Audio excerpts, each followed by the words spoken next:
నమస్తే, welcome to ASP9 news. September 17 ఈ September 17 వివిధ రాజకీయ పార్టీలు వివిధ రకాలుగా మాట్లాడుతున్నాయి. కొన్ని పార్టీలు జాతీయ సమైక్యతా దినోత్సవం అని, కొన్ని పార్టీలు విమోచన దినోత్సవం అని, కొన్ని పార్టీలు విలీన దినోత్సవం అని, కొన్ని పార్టీలు రకరకాలుగా మాట్లాడుతున్నారు. అసలు సెప్టెంబర్ 17 విమోచనమా, విలీనమా, జాతీయ సమైక్యతా దినోత్సవమా, ప్రజాపాలన దినోత్సవమా? అసలు దీని చరిత్ర ఏంటి, దీని చారిత్రక నేపథ్యం ఏంటి, అసలు ఎందుకు ఈ సెప్టెంబర్ 17ని ఈ 17 అనేది తెలంగాణకు సంబంధించి ఇంత అత్యంత కీలక తేదీగా ఉంది? దీనికి సంబంధించినటువంటి కొంత చరిత్రని మనం చూద్దాం. అయితే భారతదేశానికి బ్రిటిష్ వారి నుండి స్వాతంత్రం వచ్చింది 1947 ఆగస్టు 15.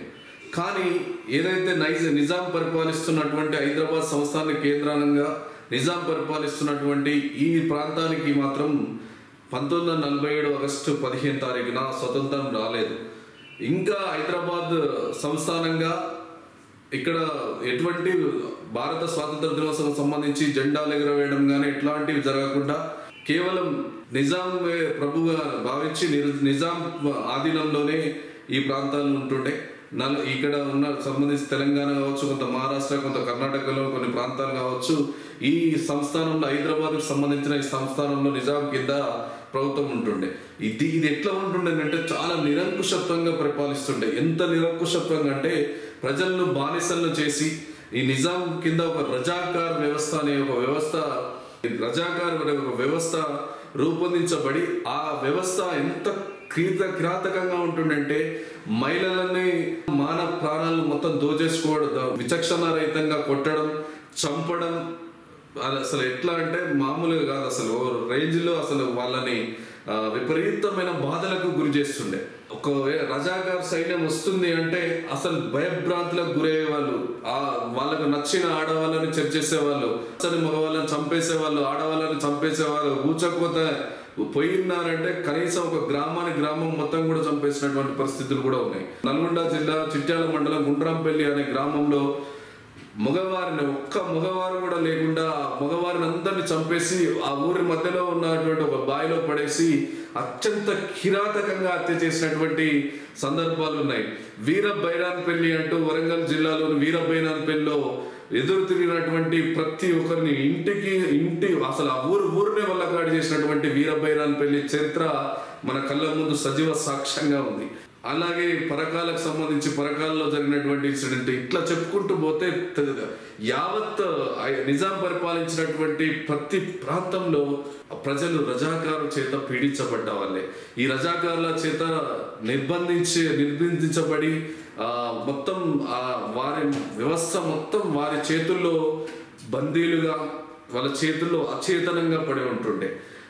దీనికి తోడు ఊర్లలో దేశ్ముఖులు, పటేళ్ళు, పట్వారులు, ఈ జమీందారులు అనేవాళ్ళు వారిని కింద వీరు తొత్తులుగా మారి ప్రజలని పండించిన పంట కావచ్చు, వాళ్ళని బానిసలుగా చేసి వాళ్ళ కింద పని చేయించుకోవడం విధానం కావచ్చు, చాలా దారుణంగా ఉంటుండే. తెలంగాణలో అసలు ఎక్కడ దేశంలో కాదు ప్రపంచంలో ఎక్కడ లేనంత బానిసత్వం తెలంగాణలోనే ఉంటుండే.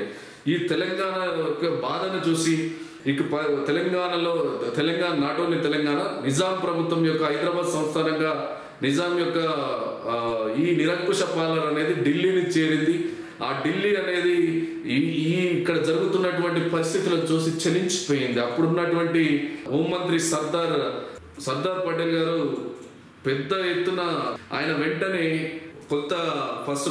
మొదటిగా కొంత చర్చలు జరపడం ప్రారంభించినప్పటికీ వీరు ఐక్యరాజ్య సమితికి అప్పీల్ చేసుకున్నారు. హైదరాబాద్ సంస్థానం వారు ఐక్యరాజ్య సమితికి అప్పీల్ ఏమని చేసుకున్నారంటే, మా సంస్థానంలో జోక్యం చేసుకోబోతుంది భారతదేశ సంబంధించినటువంటి నాయకులు, మా సంస్థానంలో ఇట్లా చొరబడే అవకాశం ఉంది, వారు మా సంస్థానం మీద పెత్తనం చేయాలనుకునే అవకాశం ఉంది, కాబట్టి మీరు చర్యలు తీసుకోవాలని ఐక్యరాజ్య సమితి దగ్గరికి వీళ్ళు వెళ్ళి కలవడం జరిగింది. ఈ లోపే ఆ విషయం ఈ భారతదేశ పెద్దలకు తెలిసి, ఈ దేశానికి సంబంధించిన పెద్దలకు తెలిసి సర్దార్ వల్లభాయ్ పటేల్ గారు మన దేశం అంటే ఏదైతే ఈ హైదరాబాద్ సంస్థానం మీదకి ఒక పోలీస్ చర్య ద్వారా సైన్యాన్ని ఇక్కడ పంపడం జరిగింది, అదే ఆపరేషన్ పోలో. ఈ పోలో ఆపరేషన్ పోలో ద్వారా ఈ నిజాం సంస్థానం మీదకి భారత సైన్యాన్ని పంపడం జరిగింది.